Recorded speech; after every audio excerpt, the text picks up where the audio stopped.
मुद्दत गुजर गई थी, हमें यूं ही चुप हुए, कल से बहक उठे हैं, हमें क्या पिला दिया। तन्हाइयों के बजरे किनारे पे लग गए थे, किसने मेरे ख्याल में एक दीपक जला दिया।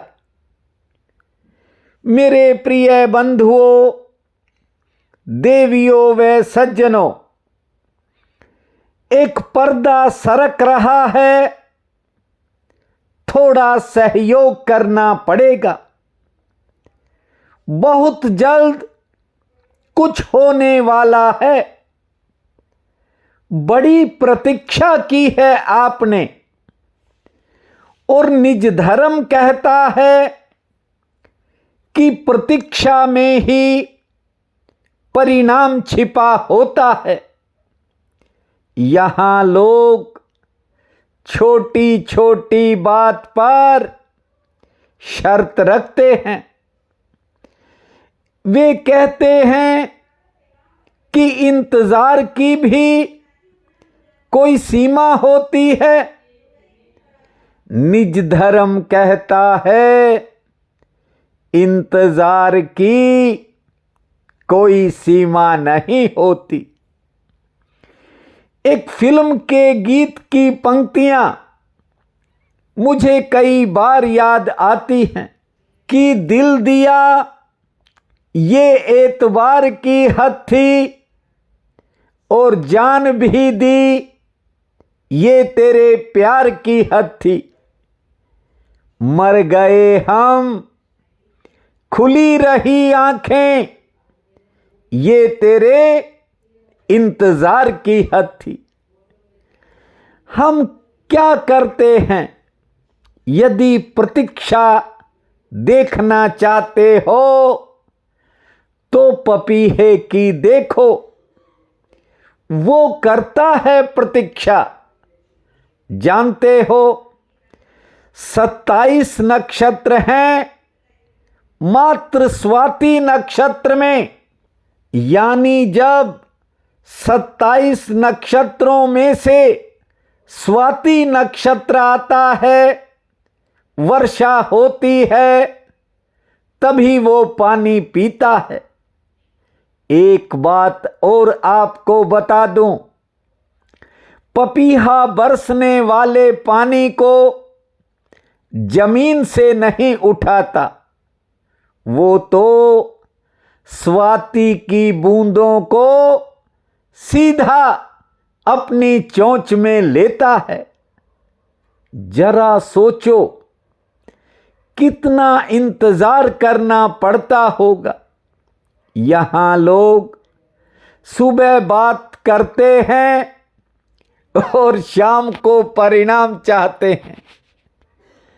प्रतीक्षा का अर्थ है कि मुझे कोई जल्दी नहीं, आज मिल जाए तो ठीक है, कल मिल जाए तो ठीक है, और साल बाद भी मिल जाए तो भी काम चलेगा।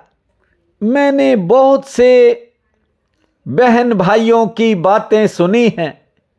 वे कहते हैं कि भगवान राम का वनवास 14 साल में खत्म हो गया था, हम तो न जाने कब वनवास से बाहर निकलेंगे। ध्यान से सुनिए, महासूत्र सुना रहा हूं। ये इंतजार नहीं है, दिस इज नॉट वेट, ये प्रतीक्षा नहीं है। ये बातें केवल मन का तनाव है। प्रतीक्षा बहुत नहीं होती। ध्यान दीजिए बात की तरफ।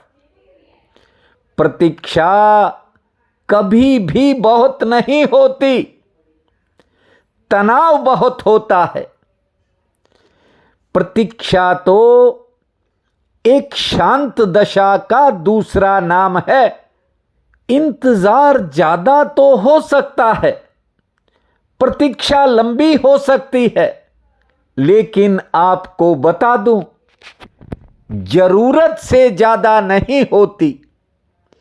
परमात्मा स्वयं बरसता है। वो पपीहे की प्यास ही नहीं बुझाता, वो सीधा अपने पांवों पर चलकर शबरी की कुटिया पर जाता है। प्रतीक्षा का अर्थ है कि समय का मुझे कोई प्रश्न ही नहीं, बस प्यास बुझनी चाहिए। भिलनी को बहुत लोगों ने बहकाया। अनेक तरह के साधु संतों ने कहा कि तेरा गुरु तो पागल था, अब तेरी जिंदगी में कहां से भगवान आएंगे। लेकिन आए।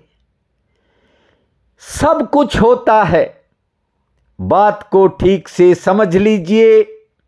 प्रतीक्षा का अर्थ है कि समय का मुझे कोई सवाल नहीं, मेरी तो ये इच्छा पूर्ण होनी चाहिए। और आपको बता दूं, आपकी सभी इच्छाएं पूरी होंगी। आपने प्रतीक्षा की है और प्रतीक्षा में ही परिणाम छिपा है। ध्यान से बात को सुनिए।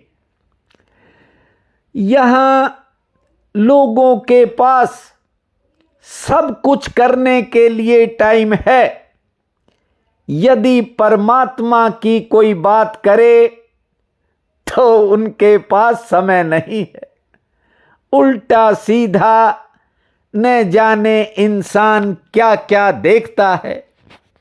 इसीलिए मैंने कई बार बीते साल में दोहराया है कि ये दुनिया उल्टे रास्ते पर चल पड़ी है।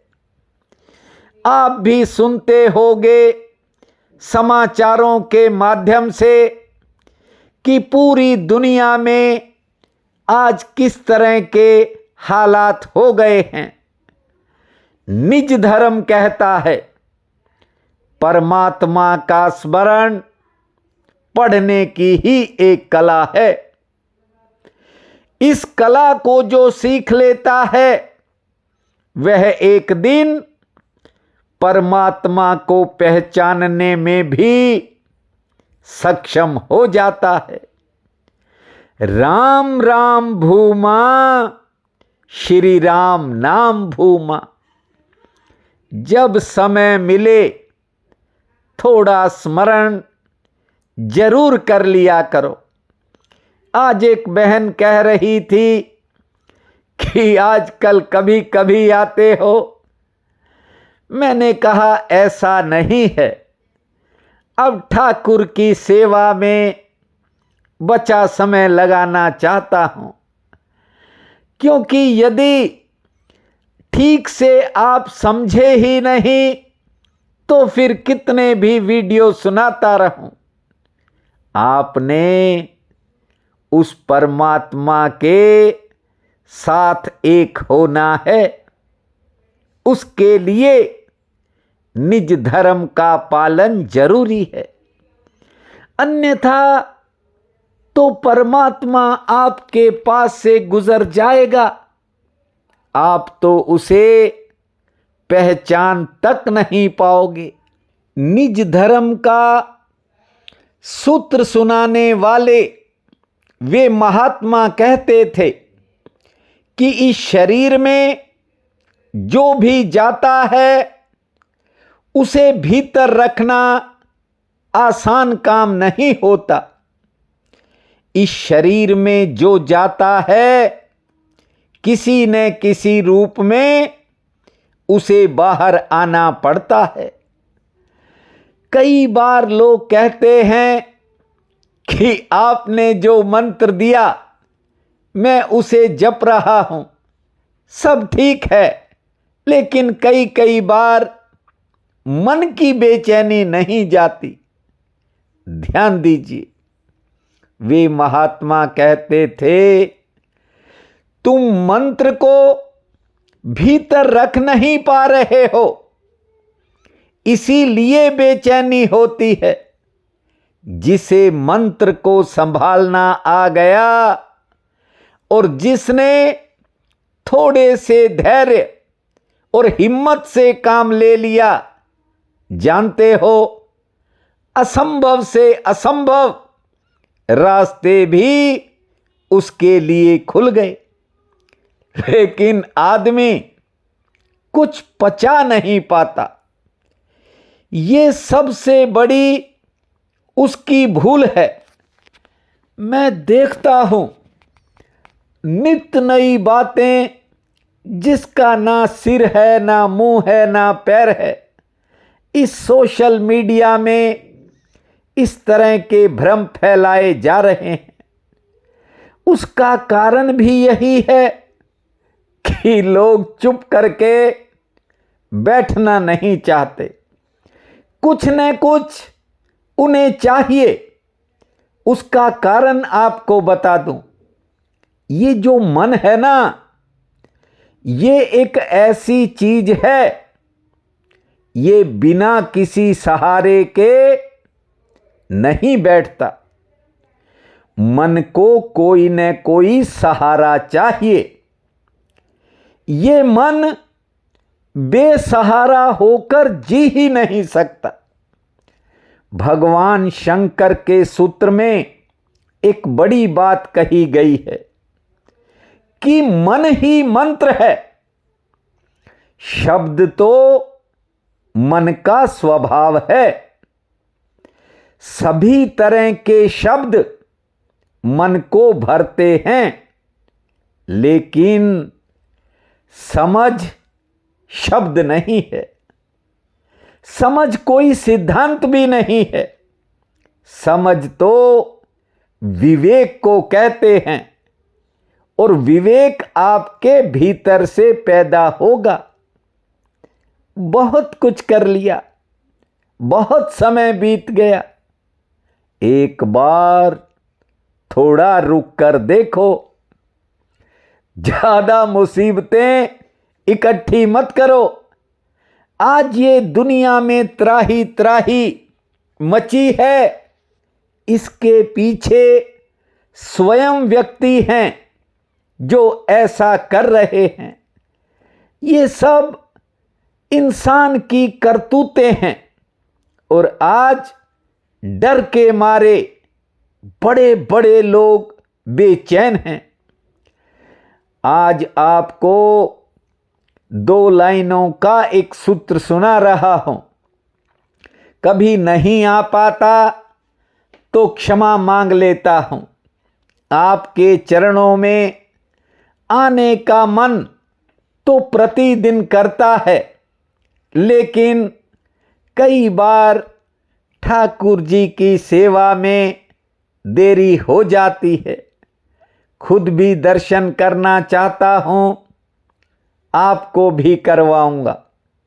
आज केवल अपने जीवन में इस गहरे सूत्र को उतार लेना। संसार का हर आदमी अपनी जिंदगी में एक अलग जगह खड़ा होता है, इसलिए कोई एक विधि काम नहीं करती, क्योंकि सबका अपना स्वभाव है, अपनी कार्यशैली है, अपनी कठिनाइयां और अपनी मुश्किलें हैं।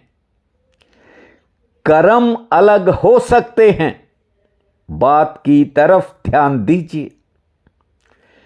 कर्म अलग हो सकते हैं, लेकिन धर्म एक ही है। आप जहां भी हो, याद रखना, एक दिन विधि वहीं से शुरू होगी। देखिए, सबकी अपनी प्रकृति है, शरीर की संरचना है, स्वभाव है।